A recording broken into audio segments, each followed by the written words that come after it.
அனைவருக்கும் வணக்கம்.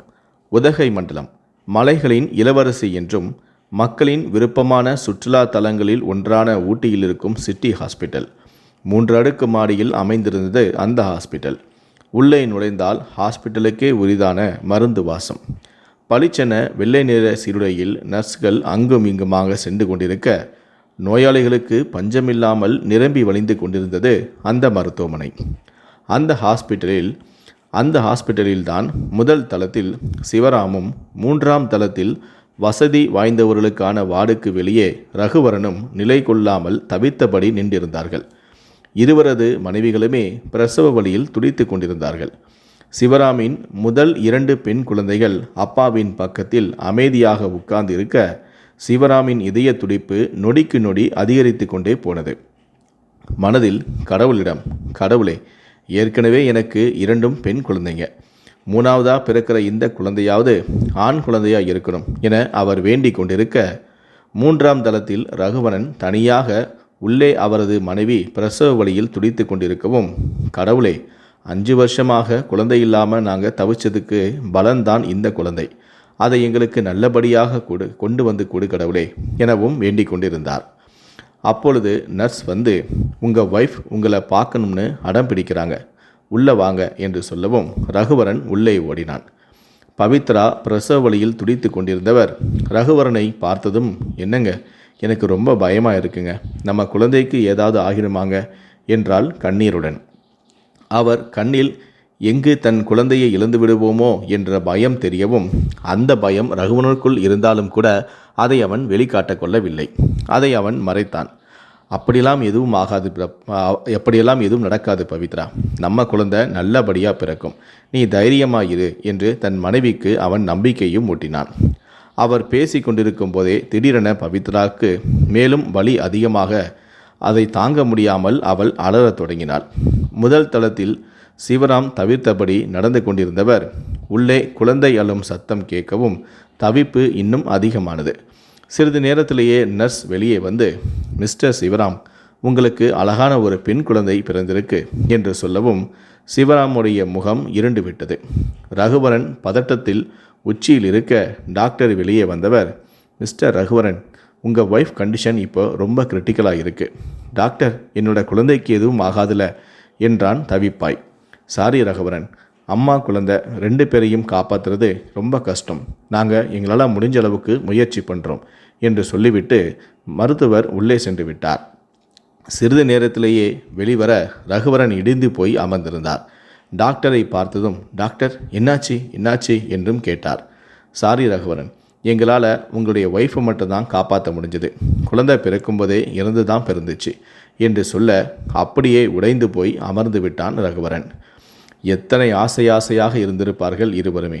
எத்தனை கடவுள்களிடம் வேண்டுதல் எல்லாத்துக்குமே பலனில்லாமல் போய்விட்டதே.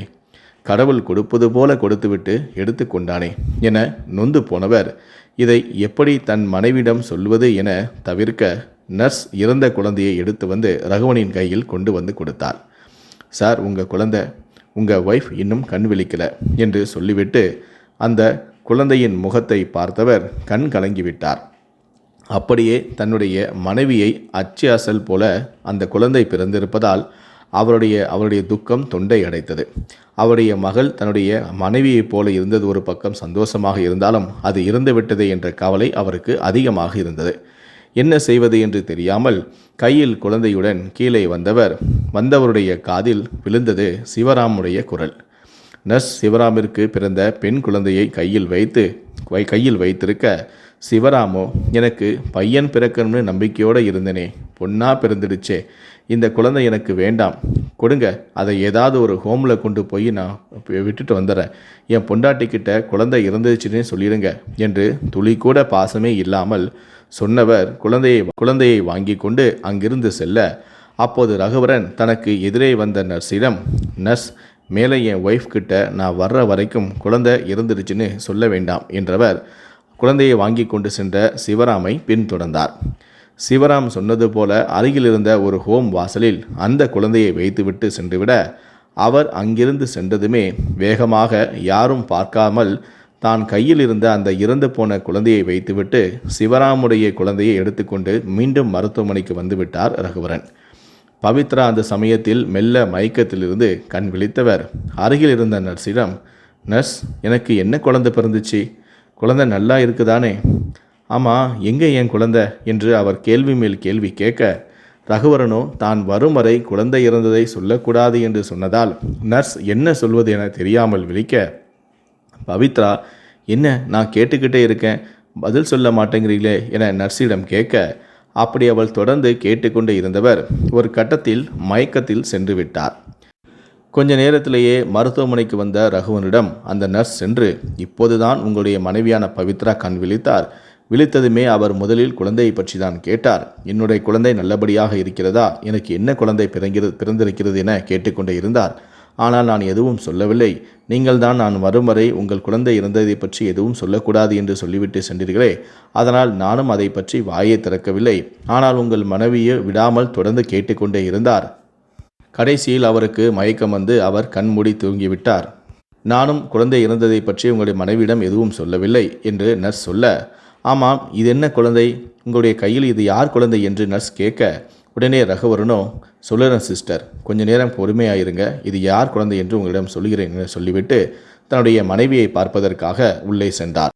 ரகுவரன் கையில் குழந்தையுடன் தன் மனைவியை பார்க்க வந்தவர் அவர் மயக்கத்தில் இருக்கவும் குழந்தையை அவர் அருகில் வைத்துவிட்டு குழந்தை முகத்தை வருடியவர், நீ எங்களோட வரம்மா, எங்களுக்கு கிடைச்ச பொக்கிஷம் என குழந்தையிடம் பேச, அடுத்த நொடி குழந்தை வீறிட்டு அழுதது.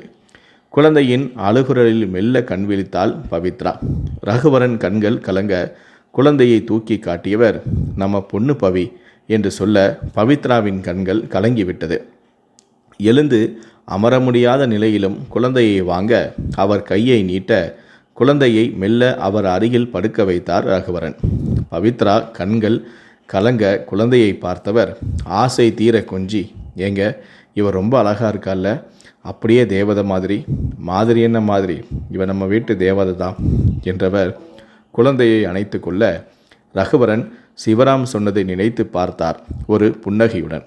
ஆமாம், இவன் நம்ம வீட்டு தேவதை தான், நமக்கு வரமா வந்தவ என்று சொல்ல, சரியா சொன்னீங்க என்று சிரித்த பவித்ரா குழந்தையின் நெற்றியில் தன்னுடைய இதழ் பதித்தாள். மனம் நிறைய வைத்த அந்த சின்னஞ்சிறு தேவதை சினுங்கி அழகாக சிரித்தாள்.